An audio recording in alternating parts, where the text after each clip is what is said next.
Pulse the Program series rolling right along out there to Coral Gables. What's going on with the Hurricanes, man? We'll unpack it right now. If you're a Miami fan, though, very important, make sure you're subscribed. Say, JD, we wish you would talk more about the Canes. You subscribing to the channel gives us a greater demand to then give you a supply to talk about your Hurricanes, all right? So appreciate y'all being locked in. Also, follow me on the socials, Instagram, Twitter, at JD PicKell. Want to hear from y'all on your takes right now on what you see ahead for Miami in 2025, because I think that the discourse around Miami is really, really interesting, because I think the logo and the success they had in the early 2000s is muddying that picture when it comes to how the college football public wants to assess Miami. Notice I said wants to. If Miami had like the Minnesota logo, people would say, hey, better every year, good for them. Just find a way to get better. Doesn't matter who the quarterback is. The recruiting at a high level, good for Miami. If there's a Minnesota logo, they would say that. That's personally how I feel about this thing. However, it's Miami. Miami had success in the early 2000s, which we just talked about, and the logo, I think, has a little bit of extra juice to it. And for whatever reason, it kind of brings a lot of criticism. It's kind of getting that same treatment that Texas got for a lot of the post-Vince Young era. You know what I'm saying? Like, it was always this, hey, that logo, you guys always talk about them, because people think there's like this idea that you should talk about a team because of clicks or traffic or whatever, so therefore you change your opinion to favor that traffic. Like, of course, Miami has a following. That's not what I'm talking about here. What I'm talking about is changing your take on a team because of that following. And so people would say, well, you're just hyping up Miami because of their logo, because of the traffic. When in reality, again, what I just told you, they just get better every year. They've had more success every year. They're recruiting at a high level under Cristobal. And honestly, like, they just added a quarterback now who has first-round NFL draft kind of chops in Carson Beck. Have a brand-new defensive staff, and the defense was a problem last year, which we'll talk about in a second. And you have a top-5 portal class currently with 20 transfers in.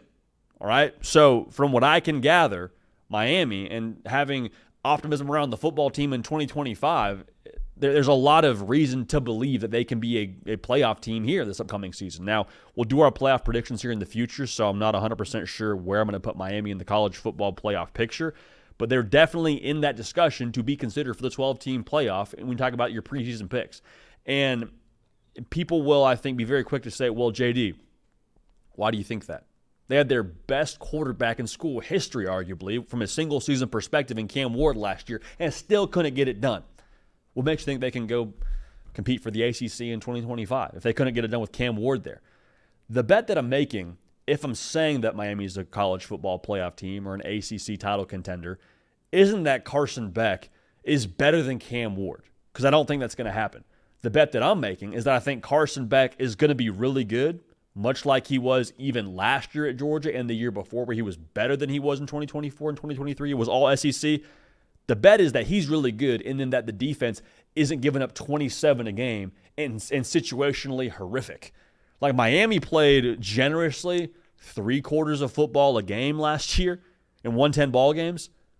Like, if they are just better defensively, and I say better very loosely, let's say they are call it 4-point improvement defensively, from 27 points down to 23 points a game allowed, they're going to be in contention to win the ACC.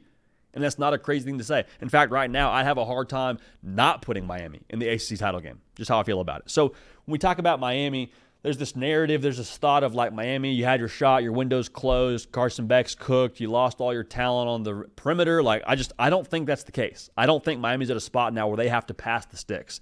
Remember, Mario Cristobal and his way of doing things is, I think, what the biggest installation was for Miami when he got there. A guy who understands what Miami is when they're not just Miami, but when they're the U, when they're operating at a national relevance kind of level. And so I think now, going into year 4 in Coral Gables, that culture should be as installed as ever. Like, the guys that he recruited to Miami, they're now Francis Mawanoa, Ruben Bain. Those guys are now the temperature setters in that locker room with the seniority to prove it. Seniority obviously being a loose term. Not all of them are seniors, but you hear what I'm saying.